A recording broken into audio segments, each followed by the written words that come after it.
The lonely orphan. The mountains stood tall and cold, their peaks lost in the heavy mist. In a small valley at the foot of these mountains lived a boy, alone, forgotten by the world. He had no family, no friends, only the quiet wind and the sound of flowing water kept him company. He was an orphan. His parents had been gone for as long as he could remember. The boy's days were filled with struggle.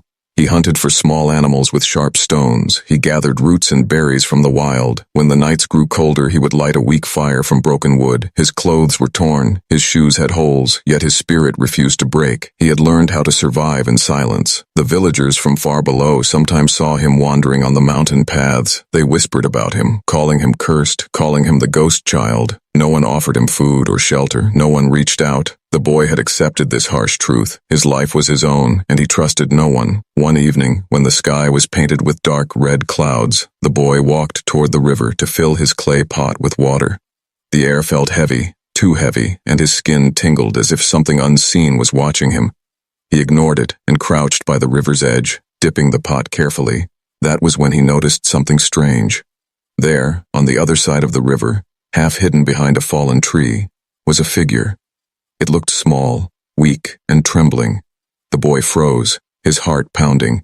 He could see a pair of bright eyes staring back at him through the mist.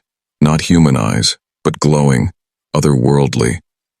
The figure stepped forward, and he saw her clearly. She was a girl, but not like any girl he had ever seen. Her skin carried a faint silver glow. Her hair shimmered like strands of light. She wore clothes torn and stained with dust. She looked frightened, exhausted, and alone. The boy tightened his grip on the pot.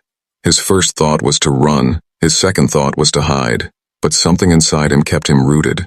She did not look dangerous. She looked hurt, and her eyes were filled with the same emptiness he felt every day, the loneliness of someone with nowhere to go. The girl stumbled, falling to her knees. The boy's instincts took over. He stepped across the shallow river and reached her side. She flinched at his touch, her body tense like a cornered animal.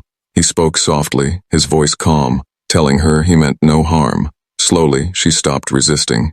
He offered her the pot of water. She looked at it with suspicion, but her thirst was stronger than her fear. She drank quickly, the water dripping down her chin. When she finished, she whispered something in a language the boy did not understand. Her voice was soft, but filled with pain. The boy pointed toward his small shelter in the trees, a weak hut made of wood and stone. He gestured for her to follow. For a moment she hesitated, her glowing eyes scanning the shadows around them. Finally she nodded, too weak to argue. They walked in silence, her steps slow, her breath heavy. The boy noticed cuts on her arms and legs, as if she had been running through the forest for days. When they reached his shelter, he gave her a small piece of dried meat. She ate it quickly, like someone who had been starving.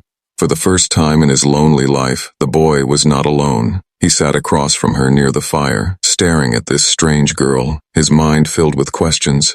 Who was she? Where did she come from? And why was she here in the mountains? The girl kept looking toward the entrance of the shelter, her eyes sharp. Every sound from outside made her shiver. It was clear she was running from something dangerous. The boy did not press her with questions. He simply watched her, offering the comfort of silence. As the fire crackled, the boy thought of how empty his nights had always been, but tonight there was someone beside him, someone just as lost as he was. It felt strange, it felt heavy, but it also felt right. Outside, the mountains whispered with the sound of the wind hidden in the darkness. Unseen eyes watched from far away. The boy did not know it yet, but his life was about to change forever. The unexpected bond. The night grew colder. The weak fire inside the small shelter flickered, throwing shadows on the wooden walls. The boy sat quietly, watching the girl as she ate. She looked different in the firelight. Her silver skin reflected the flames, and her glowing eyes softened for the first time. Yet behind her calm face, there was fear hidden deep inside. The boy broke a piece of bread, offering it to her. She hesitated, staring at his hand as if unsure whether to trust. Then slowly, she reached out. Their fingers brushed for a second, and he felt the warmth of her skin, not like human warmth, but something softer, almost electric. She took the bread and whispered something again. This time her voice was gentle. He could not understand her words, but he could feel her meaning, gratitude.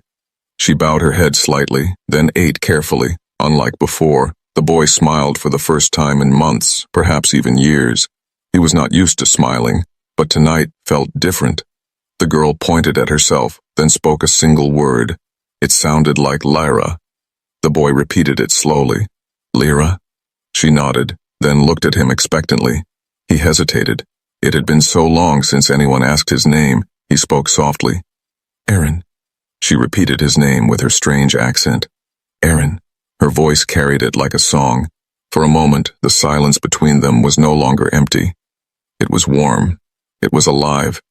But outside, the wind howled louder, carrying with it a distant echo, a so unlike horns, faint but sharp. Lyra froze, her glowing eyes wide. She whispered something quickly, her hands trembling. Aaron could not understand, but he knew one thing. She was afraid of those horns. She grabbed his wrist, pointing toward the mountains, then to herself, then back to the mountains again. Aaron understood. She wanted to cross. She needed to reach somewhere beyond, and she needed to go before dawn. Aaron thought of his life, of the empty days and nights, of the villagers who ignored him. He owed nothing to anyone. Yet when he looked at her, he felt something strange, a pull deep inside his chest. She was alone, just like him, and for the first time, someone needed him. He nodded, his eyes steady, telling her without words that he would help. Her shoulders relaxed, and she let out a shaky breath. The fire burned lower. Aaron gave her his only blanket. She shook her head, trying to push it back to him, but he insisted, wrapping it around her weak frame. She stared at him with surprise, as if no one had ever given her kindness before. She touched the blanket gently, then looked at him with eyes that glowed softer than before. That night, sleep came slowly. Aaron rested against the cold wall, his hand gripping a stone blade in case danger came. Lyra lay near the fire, her breathing uneven, sometimes whispering words in her strange tongue, words filled with sorrow. Aaron listened, not understanding, but feeling every sound, and he knew that her pain was heavy, perhaps heavier than his own. As the hours passed, the night grew quieter, but in the distance, faint footsteps crushed the snow. Shadows moved along the ridges of the mountains, watching, waiting. When dawn began to creep through the cracks of the shelter, Lyra woke with urgency. She touched Aaron's shoulder, her glowing eyes full of warning. Aaron understood. There was no time. They had to leave. He packed the little food he had, a few dried berries and one flask of water. It was barely enough for a child, but it was all he had. He tied his torn shoes tighter, and without a word, they stepped out into the pale light of the new day. The mountains stood before them, tall, cold, merciless. But together, they took the first step. Lyra walked close to him, sometimes leaning when her legs shook. Aaron guided her through hidden paths he knew well, paths only a mountain orphan could find. The air was sharp, and the snow crunched under their feet. Behind them, in the far distance, faint figures followed. 30 shadows, moving slowly but never stopping. Aaron did not look back, but his heart told him what was coming, and he gripped Lyra's hand tighter. The bond between them no longer of strangers, but of survivors. Bound by trust, the dangerous journey begins. The morning sun rose slowly, its weak light spilling over the sharp peaks of the mountains. The wind carried a bitter chill that cut through Aaron's torn clothes. Yet he pressed on. Lyra walked beside him, her steps unsteady, but her eyes firm with purpose. The mountain path was steep, narrow and cruel. One wrong step would send them both into the rocky depths below. Aaron knew these mountains like the lines of his hand. He had climbed them since childhood, searching for food, for firewood, for anything that would keep him alive. But never before had he traveled them with someone else. Never before had another soul trusted him to lead. The thought gave him both pride and fear. The snow crunched under their feet, and the air grew thinner. Lyra gasped for breath, holding her side, her silver skin pale against the cold. Aaron stopped, offering her the small flask of water. She drank, her hands shaking, and handed it back, her glowing eyes filled with gratitude, but also something heavier, as if she carried a secret tea. Ooh, great for her small frame. Suddenly, a sharp cry echoed across the cliffs. Not human, not bird, something wild. Aaron's instincts sharpened. He pulled Lyra behind a boulder, and they waited. From the mist, a dark shape moved. A beast of the mountains, its body large, covered in thick black fur, its eyes glowing red. The creature sniffed the air, growling, its claws scraping against the stone. Lyra clutched Aaron's arm, her breath trembling. Aaron had no weapon except his stone blade and his courage. He looked around, searching the ground. His fingers closed around a jagged rock. When the beast lunged forward, Aaron threw the rock with all his strength. It struck the creature's head, making it stumble. He shouted, waving his arms, distracting it from Lyra. The beast roared and charged toward him, teeth bared. Aaron dodged to the side, rolling across the snow. The beast turned, ready to strike again, but Lyra raised her trembling hand, her skin glowing brighter. For a moment the air around her shimmered. A faint wave of energy burst out, hitting the beast in the chest. It stumbled back, howling in pain. The creature, confused and wounded, finally turned and ran into the mist, its cries fading into the distance. Silence returned, heavy and sharp. Aaron stared at Lyra, breathing hard. She had collapsed against the rock, her body weak, her hand still glowing faintly. He rushed to her side. She shook her head, whispering something, her words broken, but he understood enough. She had used her strength, and it had drained her. He helped her up, supporting her as they continued, every step now slower, heavier, yet the bond between them grew stronger. The day dragged on, the sun hiding behind the peaks, snow falling in thin sheets. Aaron guided her through hidden paths, across frozen rivers, and over sharp ridges. His body ached, his stomach empty, but he pushed forward for her. By the time the light began to fade, they reached a narrow cave hidden behind a wall of ice. Aaron led her inside. The cave was small, but safe from the wind. He gathered sticks from his pack and sparked a small fire.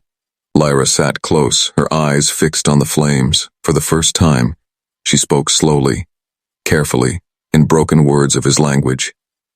"Thank you." Aaron's eyes widened.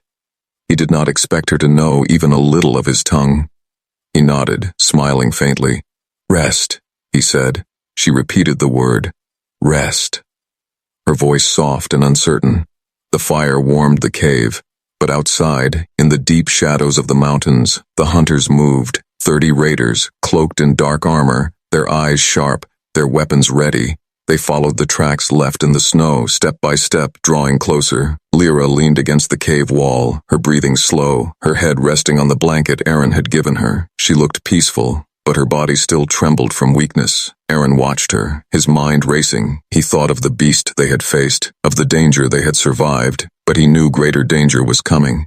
He sat by the fire, sharpening his stone blade, his eyes steady, his heart strong. He was just an orphan, a boy no one cared about, yet now he had something worth protecting, someone worth fighting for.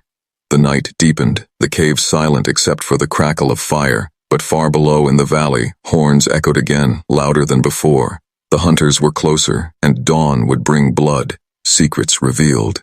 The cave was silent, the fire burning low. The cold wind outside whistled like a warning. Aaron sat awake, his hand resting on his stone blade, his eyes never leaving the entrance. Lyra stirred in her sleep, her face pale, her breath shallow. When the first light of dawn slipped through the cracks of the cave, Lyra opened her eyes. She looked weak, but determined. She whispered Aaron's name, her voice heavy with meaning. He leaned closer, trying to understand her words. She pointed at herself, then placed her hand over her chest, her glowing eyes filled with sorrow. Slowly she spoke in broken human words. "They hunt me." Aaron frowned, his heart tightening. "Who?" he asked. She trembled, her lips forming a single word. "Raiders." Aaron's grip on the blade tightened. He had seen raiders before, cruel men who burned villages, stole food, and killed without mercy. But 30 raiders chasing one girl, that was different. That was madness. Lyra closed her eyes for a moment as if gathering strength. Then she lifted her hand, showing him the faint glow that spread through her skin. Her silver veins shimmered like liquid light. "Inside me, power," she said, her voice trembling. "They want me, my blood, my light." Aaron stared, his mind racing. She was not just a lost traveler. She carried something far greater, something dangerous, something that others would kill for. She grabbed his arm, her grip surprisingly strong despite her weakness, her eyes burning with desperation. "Help me.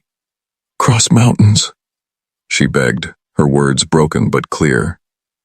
Aaron looked at her, at the fire, at the cave walls, at the tracks in the snow outside. He was just an orphan, a boy no one cared about, yet here was someone who needed him more than anyone ever had. He nodded slowly. "I will help," he said, his voice steady.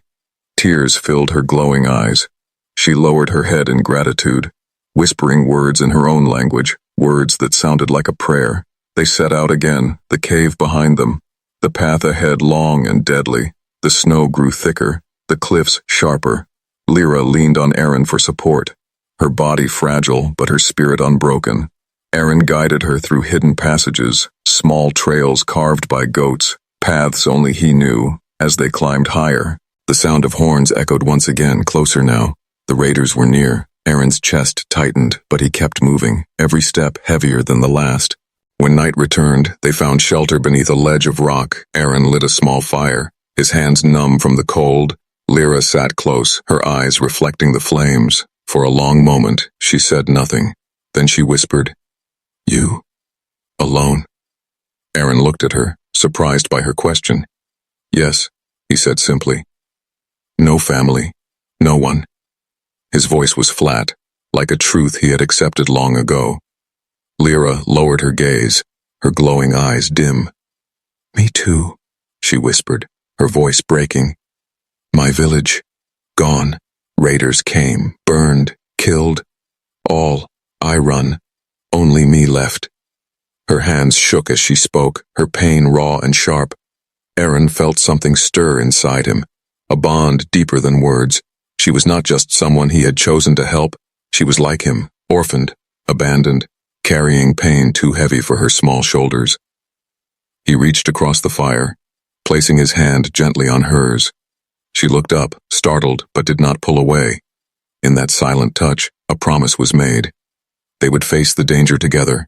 No matter what came, far below in the valley, the raiders gathered around their leader, dark armor shining under the moonlight, their voices rough, their weapons ready. The leader raised his hand, pointing toward the mountain path. "At dawn," he growled, "we take the girl, kill the boy."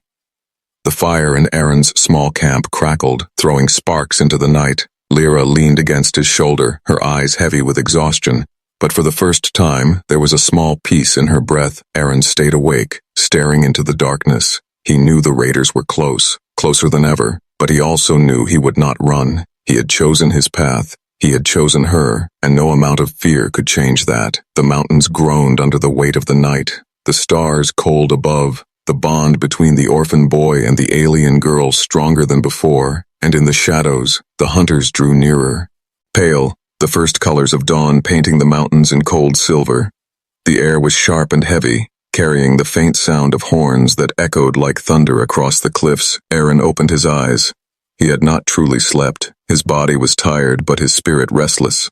Beside him, Lyra stirred, her silver skin glowing faintly in the dim light, her breath quick and shallow. She looked at him, and without words, he knew the raiders were near. They moved quickly, packing what little they had. Aaron's hands trembled as he tightened the straps on his worn shoes. He had lived his life running from hunger, from cold, from fear. But today, he would run toward danger, not away, because she was beside him.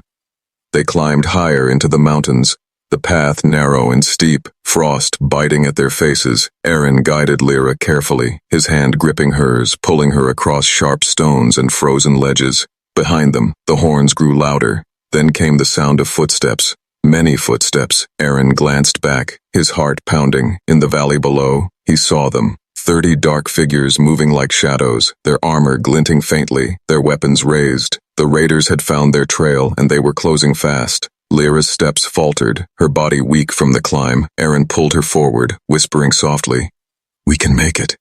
His voice steady, though his chest burned with fear. She nodded, her glowing eyes filled with determination. As they reached a ridge, Aaron stopped, his eyes scanning the landscape. The mountain stretched wide, filled with cliffs, sharp rocks, and hidden paths. He had survived here his whole life. These mountains were cruel, but to him, they were home, and now they would be his weapon. He led Lyra into a narrow passage between two jagged rocks, the shadows thick, the sound of pursuit louder. The raiders were only minutes behind. Suddenly, the first arrow struck the stone near his head, splintering into shards. Aaron grabbed Lyra and pulled her down, More arrows whistled past, striking the snow. The raiders were close enough to shoot. Aaron's breath quickened. He scanned the ridge, and an idea struck him. He pushed Lyra forward, guiding her to a safe corner of the passage. Then he lifted a heavy rock from the ground. His arms straining, he waited. The sound of boots clashing against stone grew louder. The first raider climbed onto the ledge, his dark eyes fixed on them. With all his strength, Aaron hurled the rock. It struck the ledge above the raider, loosening the frozen earth. Snow and sharp stones tumbled down in a roar. Several raiders were buried in the fall, their shouts echoing through the mountains. But more came, their voices fierce, their blades shining in the dawn. Aaron pulled Lyra back, leading her up another path. The raiders climbed after them like wolves, relentless, hungry. Lyra stumbled, nearly falling. Aaron caught her, his arms tight. "Hold on," he whispered, his heart racing. They reached another high ridge, the sun now peeking over the peaks. The light revealed the full sight of the raiders, dozens of dark shapes stretching across the snowy slope, horns blaring, weapons raised. The sight froze Aaron's blood. Lyra clung to him, her body trembling. She whispered his name, her glowing eyes wet with tears. Aaron looked at her, then back at the enemy, his jaw set, his heart burning. He had no army, no sword, no shield, only his courage and his will. But he would not run. He lifted his stone blade, his hand steady, his eyes sharp. He stood between her and the 30 raiders, a lone orphan facing an army. The raiders roared, their leader raising his weapon. The sound shook the mountains. But Aaron did not flinch. His voice broke through the roar, strong and unyielding. "You will not take her." The wind howled, the snow whipped across the ridge. Dawn had come, and with it, the storm of raiders, the unlikely stand. The horns of the raiders echoed through the frozen air, their cries rising. G-like thunder as they climbed the slope. Aaron stood at the edge of the ridge, his stone blade in hand, his heart pounding like a drum. Behind him, Lyra leaned against the rocks, her body weak, her glowing eyes filled with fear but also trust. The raiders advanced, their leader at the front, tall and broad, his armor dark as the mountain shadows. His voice roared across the ridge. "The girl belongs to us, boy. Step aside or die." Aaron's grip tightened, his jaw set. "You will not take her," he shouted, his voice breaking against the wind. The first raiders rushed forward, blades raised. Aaron darted back into the narrow path, the mountain walls closing around him. Here the numbers meant less. Here his knowledge of the land became his strength. As the first raider lunged, Aaron swung his stone blade, the edge striking the man's face. The raider fell with a scream, his weapon clattering on the rocks. The others pushed forward, but the path was narrow. Only one or two could fight at once. Aaron grabbed loose stones from the ground and hurled them, the rocks striking heads and helmets, slowing the advance. His arms burned, his breath sharp, but he refused to yield. Above them, the mountain itself seemed to aid him. Aaron struck a frozen ledge with his blade, and snow crashed down, burying 2 more raiders. The others cursed, pulling themselves free, but every moment bought time. Every fall gave Lyra another breath. Lyra tried to rise, her hands glowing faintly. She whispered words in her own tongue, her body trembling with effort. When a raider broke through and raised his sword toward Aaron, a sudden flash of light burst from Lyra's palm, striking the man's chest. He screamed, thrown back against the rocks. Aaron turned, eyes wide. She had used her strength again, though it drained her. Her body swayed, her knees weak, yet she looked at him with fire in her eyes. She would. It did not let him fight alone. The battle raged across the ridge. Aaron moved with the mountain, striking, dodging, pushing stones into the path, forcing the raiders to climb over fallen bodies. His arms ached, his chest burned, but his spirit grew stronger. Each strike carried not just survival, but purpose. The leader roared in anger, driving his men harder. "Kill the boy! Take the girl!" Their voices rose, their blades flashing in the dawn. Aaron's blade cracked against steel, sparks flying. He stumbled back, his foot nearly slipping off the edge, the abyss yawning below. He caught himself, his hands scraped raw, his breath harsh, but he held firm. He could not fall, not now. Suddenly, an idea struck him. He shouted to Lyra, pointing toward the higher ridge above them. She understood, though her body trembled. She began to climb, slow and weak. Aaron turned, holding the raiders back, his blade clashing against their steel, his body bleeding from cuts. As she reached the ridge, she raised both hands, her silver skin glowing brighter. The light spread through the rocks beneath her, cracks forming in the frozen ledge above the raiders. With a final cry, the ledge broke. A storm of ice and stone thundered down, sweeping half the raiders off the slope, their screams fading into the depths below. The survivors staggered, their eyes wide, their fury burning, but their numbers were fewer now. The leader glared at them, his face twisted with rage. "The boy cannot save you, girl. You belong to us." Aaron wiped the blood from his cheek, standing tall, his voice strong. "She belongs to no one," he said, his words steady like the mountain itself. The raiders charged again, but now they hesitated, their fallen comrades a warning. Their leader snarled, stepping forward himself, his massive blade gleaming. Aaron's arms shook, his breath shallow, but he stood ready. Behind him, Lyra's light flickered, weak bow, unbroken. Together, orphan boy and alien girl faced the last stand. The dawn burned brighter, the snow shimmered, the clash of steel and stone filled the air. The raiders pressed harder, but Aaron's will refused to bend, and as the leader raised his blade for the final strike, the mountains trembled. A sound like thunder rolled across the peaks, the sound of beasts and riders approaching from beyond. Hope stirred in the frozen air, though Aaron did not yet know what was coming. The final choice. The mountains shook with the sound of thunder, not the thunder of the sky, but of hooves and heavy steps.